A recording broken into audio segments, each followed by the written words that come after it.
As a part of minimizing leakage power, today we will discuss the technique that is battery driven system design. Okay, first we will go why we have to concentrate on this. The battery operated, particularly in case of the portable systems, like maybe it is going to be a laptop or mobiles, okay, are rapidly increasing in the rate. So that device's complexity is increasing when the number of functions are going to be increases. Now the battery life playing significant role, particularly the cost, okay, is going to be depends upon the battery life or battery size. Okay, but if you will see the technology as rapidly the systems are increasing, but the internal battery technology is not improving as rapid. So to solve this, we will go for battery driven synthesis approach. Means we have to consider battery as one of the part in system design itself. So here if you will see, particularly in case of this graph, okay, as the complexity is going to be increases year by year, okay, the power consumption is going to be increasing. So if the power consumption is increasing, what does it mean? Automatically the leakage power is going to be increases. Okay, if you will see in case of particularly this side, I have considered energy density. What is energy density? It is ampere hour per kg. Okay, so if the weight is going to be increases, automatically the storage capacitance is going to be increases. For that sake only, if you will see the batteries, it will have more weight, particularly depends upon the its life. Okay, now here if you will see, we are going to be considering some battery technologies. Okay, we have the popularly one. Okay, yeah, before going to that, let me discuss about the key features. Okay, now for the first one is energy density. Okay, already we have discussed here itself. Okay, that is ampere hour per kg.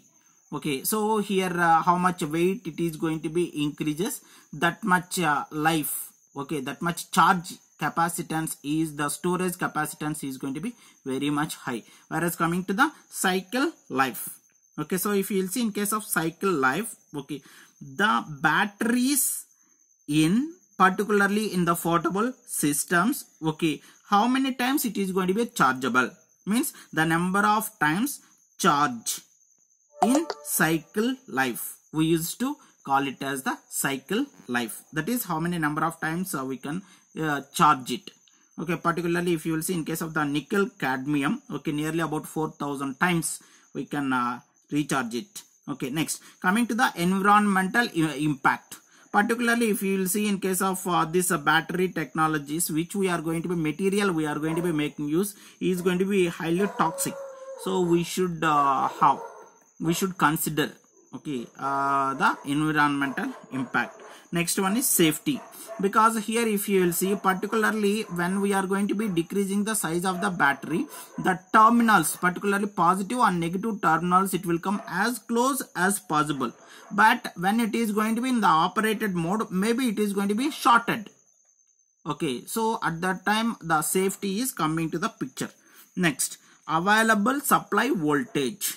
Available supply voltage. Okay, the voltage generated by the battery has to be taken into consideration of available supply voltage.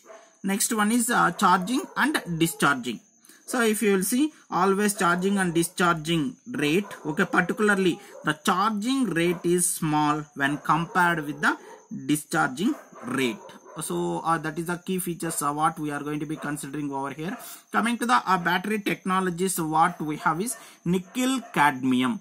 Okay, this is the one of the popular. Okay, so here it is going to be highly matured one, popular discharges rates, low energy density. Of course, it is going to be highly toxic.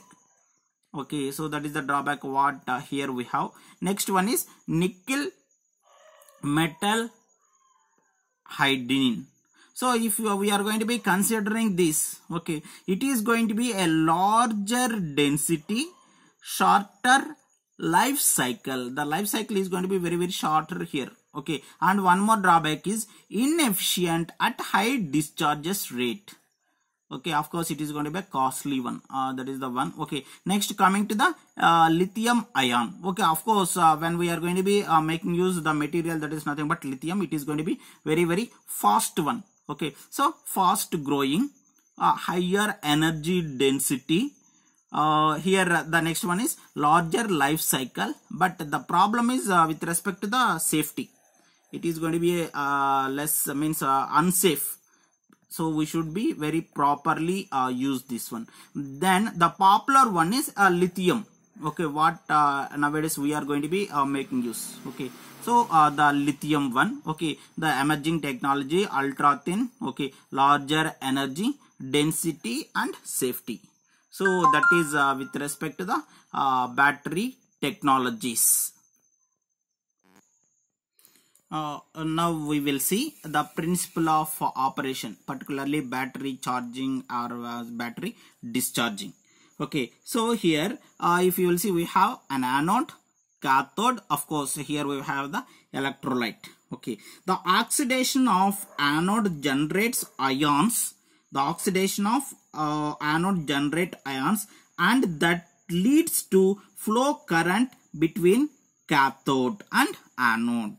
Okay, as current drawn, electron flows takes place, more reaction sites, okay, gets covered by a small material and are made unavailable as reaction proceeds. Gradually, lesser and lesser surfaces are available and lesser current is going to be flows by the battery as the number of charges are going on.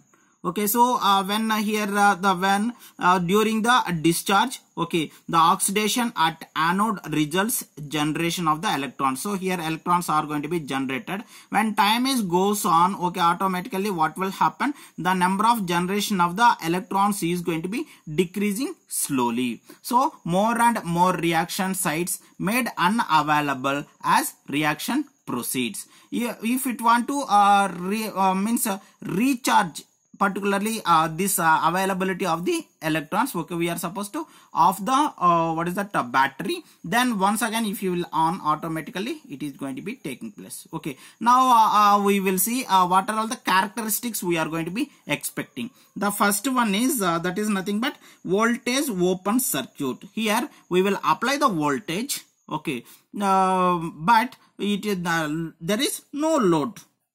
Okay, so open circuit voltage of fully charged battery.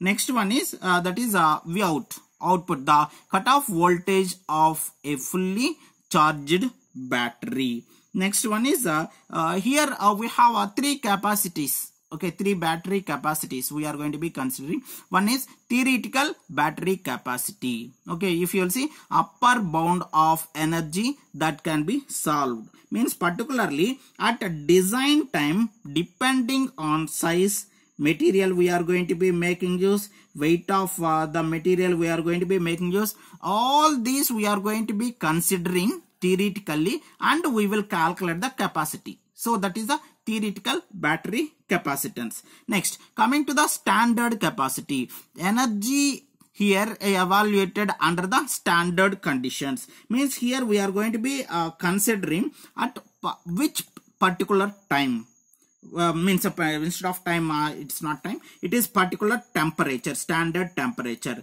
the rate of drawing based on that standard capacitance, standard conditions we are going to be, the temperature, maybe the rate of that standards we are going to be making use, and we are going to be calculating the capacity. Next, actual capacity. So capacity that battery delivers under given the load. Means this is the one what we are going to be making use. We are here, if you will see, when we are using, we have to consider the ambient temperature. Maybe the temperature is going to be low, or maybe temperature is going to be high. Okay, particularly at runtime, when we are going to be making use how much the battery capacity. That is nothing but the actual battery capacity. So the a battery efficient system results in greater actual capacity. So usually we are going to be preferring this.